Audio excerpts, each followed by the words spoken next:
So, I have had this knife for about 2.5 years now, and I realized I hadn't put anything up on YouTube in a long time, so I thought that I might do an in-depth review of this Silver Stag Pacific Bowie.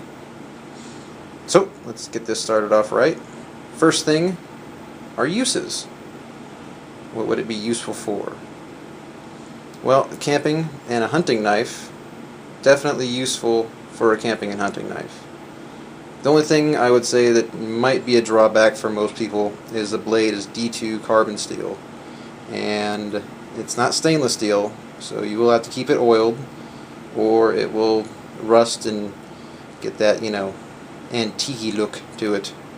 That might not be preferable to some people. Second use, defensive use. Okay, and there's two different kinds of defensive use in my opinion. It's defensive use back at home and defensive use for the military personnel overseas or for a police officer or something like that. And for defensive use at home, I would say this knife would definitely be a good weapon to use. That guard definitely would help out, at least a little bit, in a knife fight. But I would suggest, and this is something I might do to this one also, is sharpening this false edge here. And in California, actually, that is legal because this is not considered a dagger due to the fact that it has a guard on it.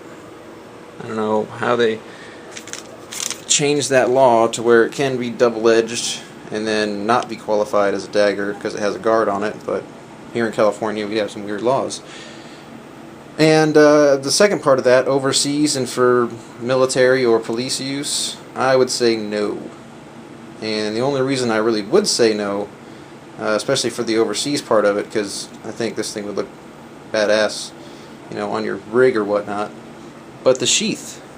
The sheath itself does have some good features to it, but just the way it retains the knife inside of the sheath, it's basically just a pouch sheath, and it came with a leather strap on the top there. You're supposed to put through both those little eyes, and I guess you're supposed to tie it around the handle, but that would make it really hard to pull out, and that would be problematic, so I just leave it off there. But just know it did come with a little piece of leather here, and it also has some nice attachments here on the back. You have a horizontal place to put your belt in, and the vertical there, a normal place you'd put a belt on a knife. So I do like that part about it.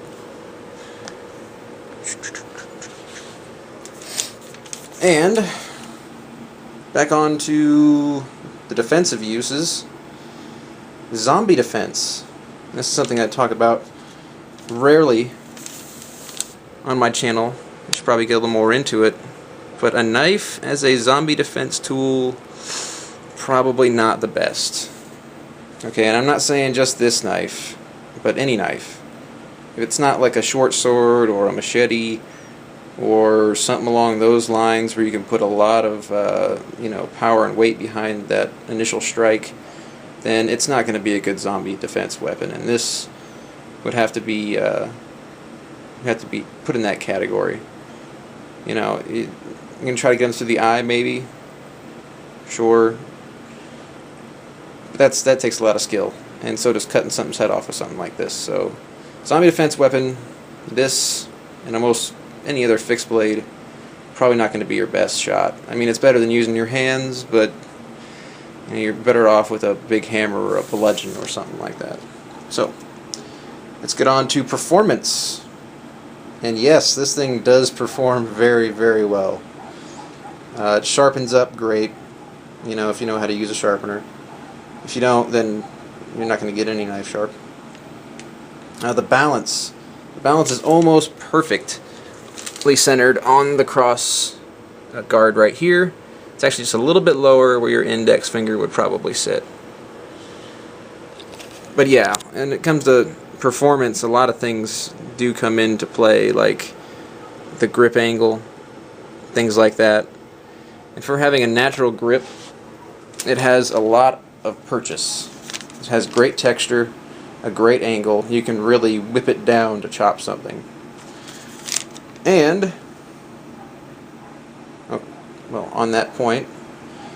I wanted to check its chopping abilities, so I went up to the forest around here when it was more towards the December months, and took a few limbs off a couple of trees that were in my way. And that was when they were frozen, and I'm talking about maybe 3-inch, 4-inch diameter, mostly frozen branches. And that thing, you know, it cut through them. Next, construction. Yes, the construction. Now this might be a problem for some people. It is constructed with a proprietary method of getting the blade onto the handle and all that. I think they use some kind of glue, but this is not pinned. You know, most big Bowie knives you'll see will have a pin somewhere around here, so it'll be pinned into the handle, and that did kind of concern me. So I took it out and I did some real hard hacking with it and things like that. And I don't know if you can see how it's supposed to be kind of glued in there. But whatever glue they use, it works. I don't know what the kind of cementing epoxy they put in there, but I have put this thing through the ringer, and it works very well. It's always stayed on there, isn't loose, doesn't have any jiggle to it. Very well made, in my opinion.